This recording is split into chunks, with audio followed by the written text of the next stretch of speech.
તો 12 જૂને અમદાવાદમાં સદીની સૌથી મોટી વિમાન દુર્ઘટના બની, જેના શિકાર થયેલા અનેક હતભાગ્યોમાંથી એક નામ છે રાજ્યના પૂર્વ મુખ્યમંત્રી વિજય રૂપાણીનું। ડીએનએ મેચ થતાં પૂર્વ મુખ્યમંત્રીના મૃતદેહની ઓળખ થઈ છે। ત્યારે હવે આજે પૂર્વ મુખ્યમંત્રી વિજયભાઈ રૂપાણીના રાજકોટમાં પૂરા રાજકીય સન્માન સાથે અંતિમ સંસ્કાર કરવામાં આવશે। આજે રાજ્યમાં એક દિવસનો રાજકીય શોક પણ જાહેર કરવામાં આવ્યો છે, જેથી રાજ્યની તમામ સરકારી બિલ્ડિંગો પર અડધી કાઠીએ દેશનો રાષ્ટ્રધ્વજ ફરકી રહ્યો છે। પૂર્વ મુખ્યમંત્રી વિજયભાઈ રૂપાણીની અંતિમ યાત્રામાં કેન્દ્રીય ગૃહમંત્રી અમિત શાહ હાજર રહેશે, તો રાજ્યના મુખ્યમંત્રી ભૂપેન્દ્ર પટેલ, ભાજપ પ્રદેશ અધ્યક્ષ CR પાટીલ, સંગઠન મહામંત્રી રત્નાકરજી, ગૃહ રાજ્યમંત્રી હર્ષ સંઘવી સહિત ગુજરાત મંત્રીમંડળના સભ્યો હાજરી આપશે। તો મંગળવારે રાજકોટમાં અને બુધવારે ગાંધીનગરમાં પૂર્વ મુખ્યમંત્રીના પ્રાર્થના સભા રાખવામાં આવી છે।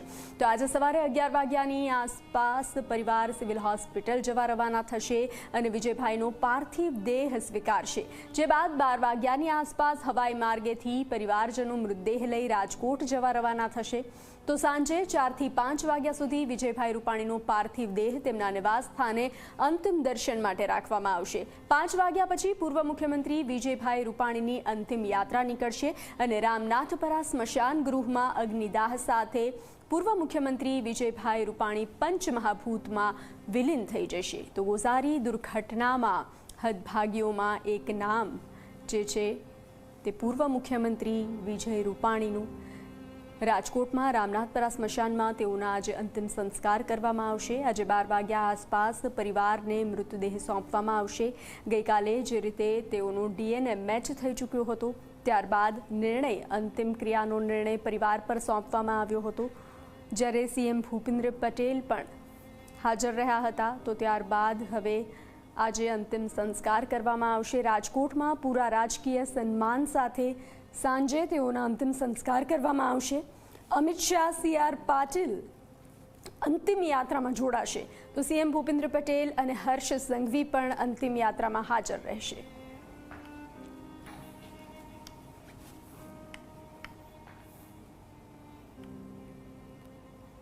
તો ગાંધીનગરથી હિતલ પારેખ જોડાઈ ચૂક્યા છે, રાજકોટથી ગૌરવ દવે જોડાઈ ચૂક્યા છે અને અમદાવાદ સિવિલ હોસ્પિટલથી દર્શન રાવલ જોડાઈ ચૂક્યા છે। હિતલ, આપની પાસે આવીશું, શું સ્થિતિ છે? જે રીતે હાલ ગમગીનીનો માહોલ છે, તો પાર્થિવ દેહ પણ સોંપવામાં આવશે પરિવારને, તો શું સ્થિતિ જોવા મળી રહી છે?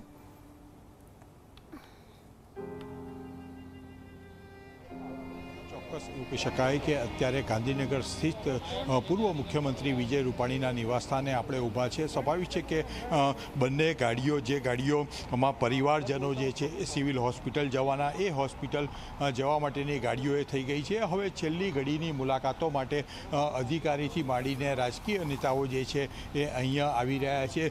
વિજયભાઈ રૂપાણીના પરિવારજનોને તેઓ સાંત્વના આપવા આવી રહ્યા છે અને સ્વાભાવિક છે કે અહીંયા મળીને તેઓ પછી બરાબર 11 વાગે વિજય રૂપાણીના ધર્મપત્ની અંજલિ રૂપાણી છે, તેમનો પુત્ર સૌરભ છે અને પુત્રી છે, એ ત્રણેય અને અન્ય પરિવારજનો, નજીકના સ્નેહીઓ છે, અહીંથી અમદાવાદ સિવિલ હોસ્પિટલમાં મૃતદેહ સ્વીકારવા જશે। સ્વાભાવિક છે કે મૃતદેહ સ્વીકાર્યા પછી અમદાવાદ સિવિલ હોસ્પિટલથી અમદાવાદ એરપોર્ટ જવામાં આવશે અને ત્યાંથી હવાઈ માર્ગે પાર્થિવ શરીર જે છે પૂર્વ મુખ્યમંત્રી વિજય રૂપાણીનું એ જે છે એ રાજકોટ લઈ જવામાં આવશે અને રાજકોટમાં તેમની અંતિમ યાત્રા પણ કાઢવામાં આવશે અને જે પ્રકારે રાજકીય એક દિવસનો શોક છે, ત્યારે ગાળો ઓનરથી માંડીને અન્ય જે વિધિ છે એ વિધિ કરવામાં આવશે અને અંતિમ સંસ્કાર જે છે આખરે રાજકોટમાં કરવામાં આવશે। જી હિતલ, આપ જોડાયેલા રહેશો, આપની પાસે અપડેટ મેળવતા રહીશું। તો રાજકોટ નિવાસસ્થાનથી ગૌરવ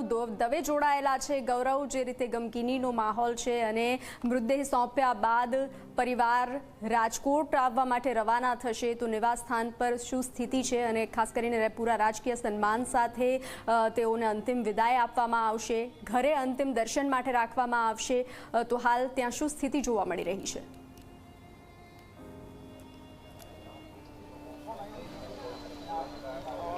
ચોક્કસ જ પ્લેન દુર્ઘટનાની અંદર જે રીતના પૂર્વ મુખ્યમંત્રી વિજય રૂપાણીનું નિધન થયું અને ત્યાર પછી હવે તેમના ડીએનએ મેચ થતાં જ જે તમામ તૈયારીઓ અંતિમ સંસ્કારની અને અંતિમ વિધિની શરૂ છે તે કરી દેવામાં આવી છે। રાજકીય શોક સાથે આજે પૂર્વ મુખ્યમંત્રી વિજય રૂપાણીને અંતિમ વિદાય છે તે આપવામાં આવશે. જે રીતના 11:30 તેમનો નશ્વર દેહ છે તે પરિવારને સોંપવામાં આવશે અને ત્યાર પછી 2 થી 2:30 વાગ્યા આસપાસ જે રાજકોટ એરપોર્ટ ખાતે તેને લાવવામાં આવશે. ત્યાર પછી ગ્રીનલેન્ડ ચોકડીથી લઈ અને તેમના નિવાસસ્થાન સુધી યાત્રાના સ્વરૂપે તેમના નશ્વર દેહને લઈ જવામાં આવશે અને જે પ્રગટેશ્વર મહાદેવનું જે મંદિર આવેલું છે કે ત્યાં તેમના જે અંતિમ દર્શન માટે રાખવામાં આવશે. અહીં ગાર્ડ ઓફ ઓનર છે તે આપવામાં આવશે અને કેન્દ્રીય ગૃહમંત્રી અમિત શાહ, મુખ્યમંત્રી ભૂપેન્દ્ર પટેલ, ગૃહમંત્રી હર્ષ સંઘવી સહિત મંત્રીમંડળ છે તે ઉપસ્થિત રહેશે અને અંતિમ રીતે જે તેમને ખાસ કરીને અહીં શ્રદ્ધાંજલિ છે તે આપવામાં આવશે. સાંજે 5 વાગ્યે અંતિમ યાત્રા છે તે અહીંથી પસાર થશે. રાજુભાઈ, આજે અંતિમ યાત્રા ખાસ કાઢવામાં આવશે અને અહીં અંતિમ દર્શન માટે રાખવામાં આવશે. કઈ રીતનું આખું આજનું આયોજન છે, કઈ રીતના અહીંયા રાજકીય શોક સાથે અંતિમ વિદાય આપવામાં આવશે? વિજયભાઈ, અત્યારે વિજયભાઈને હીરાસર એરપોર્ટ લાવવામાં આવશે.